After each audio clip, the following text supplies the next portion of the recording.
isuduwaha wasaaradda biyaha ee gobolka Saraar Cabdillaahi Maxamed Warsame ayaa kormeer ku soo maray goobaha kala duwan ee ka socda barnaamijka cagaar magaalada kaasi oo ah barnaamij ay bilaabeen dhalinyaro reer Caynaba oo ay ku dhireynayaan goobaha faras magaalaha ee ku yaala gudaha magaalada Caynaba. barnaamijkan dhireynta ah oo qaybtii ugu horeysay ay ku bilaabeen ceelka taariikhiga ah ee magaalada Caynaba ayaa isuduwaha wasaaradda biyaha waxa halkaas uga warbixiyay qaar kamid ah dhalinyarada gacanta ku haysta hawshan. haddaan nahay dhalintii waday ama ururkii Samatalis iyo qoyan Cabdillaahi Gaweedha oo laha fakarkii ahaa cagaar degmadaada oo muddo si habsameen ugu soo socday waxaan maanta aad iyo aad ugu mahadnaqaynaa isuduwaha biyaha Mr. Cabdillaahi oo intii hawshan bilaabantay markii hore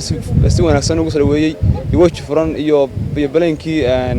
halkan dhirta ku dhisan gareyn lahayn maantana feeskii labaad oo ah dhirtii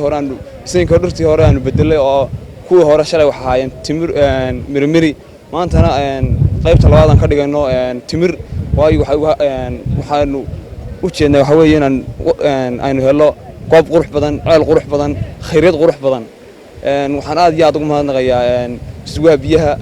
oo isaguna daqayli wax la ka qaatay halkan waxaan ka soo dhaweynaynaa isuduwaha Cabdillaahi oo si fiican anagoo shaqadeedii ku guda jirnaa nagala soo qayb galay arrinta ah dhireynta ama bilicda deegaanka iyo anoo ka bilownay wajigii labaad ceelka Caynaba aad baan soo dhaweynaynaa horumarkana waxa fiican inaan halka ka sii wada shaqeyno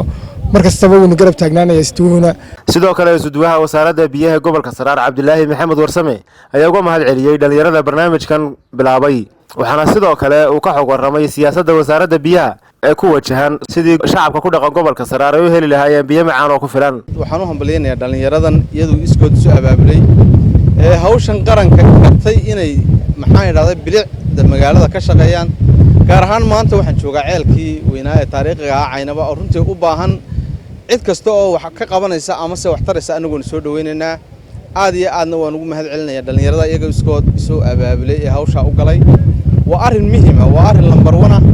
wax allaale wixii ay nooga baahan gaar ahaan ama se maxay raadayay tahay waraabin imka qasabad baa insha Allah u xiri doonaa dhirtan oo aan ku waraabin doonaa hadii Ilaahay ka dhigo waxa kale oo jirta markaan eegno qolo kale dhalinyaro iyaguna iskood soo abaabulo hadda hadal haya dhaam inay maxay dhahdaabay bilaabaan oo ah oo ugu horeeyo raygaana lahaa Axmed Sahal in la yiraahdo laakiin dhalinyaradii dabadiyo godoba hadda ay la qaateen dawladda hoosena ay tiraan mid ka doona annana ka wasaaradda waxaan diyaar u nahay wixii dhinacayaga inuu isla garab taagno cid kasta oo wax qabanaysa waayo wax qabad baynu taaganahay haddii aan yara taabto boolisiga wasaaradeed xagga biyaha annagu waxaan noo qorshaysan marka iyaga horeba gobol ahaan maadaama aanay jirin biyo macaan oo gobolku leeyahay mar walba inaan biyo macaan sida loo heli lahaa aan u dadaalo hadda ceel dhaa meesha la yiraahdo mashiin biyo filter gareyn biyo macaan iyo babriyaha ma ka shaqeynayay oo hadda gacanta lagu hayaa wuu socdaa feeska saddexaadna insha Allah waxaan rajeynayaa Caynaba inuu noqdo oo mid magaalada dhanbiyihiisa gaaraan aanu keeno waxa kale oo jira dhaamo waaweyn oo hadda insha Allah qorshe ay nugu jiro oo ah annaga had iyo jeer waxa jira cid waliba priority bay leedahay annaga priority-ga sanadkan soo socda iyo sanadkanba wuxuu ku wajahan yahay in la helo dhaamo waaweyn oo 6 bilood ilaa 6 bilood hayn kara oo plastic la dhigo oo maxay dhahdaa ilaa magaaladu ay ka cabi karto waan ku rajooynaa insha Allah inay dhamaadaan cid kasta oo arrimaha wax ka qabanaysa biyaha aan ku garab taagnahay annaguna insha Allah waan rajeynaynaa hawsheeda insha Allah inaan soo dhamaystiri doono. Jaamac Boodacde warbaahinta qaranka Soomaaliland Caynaba.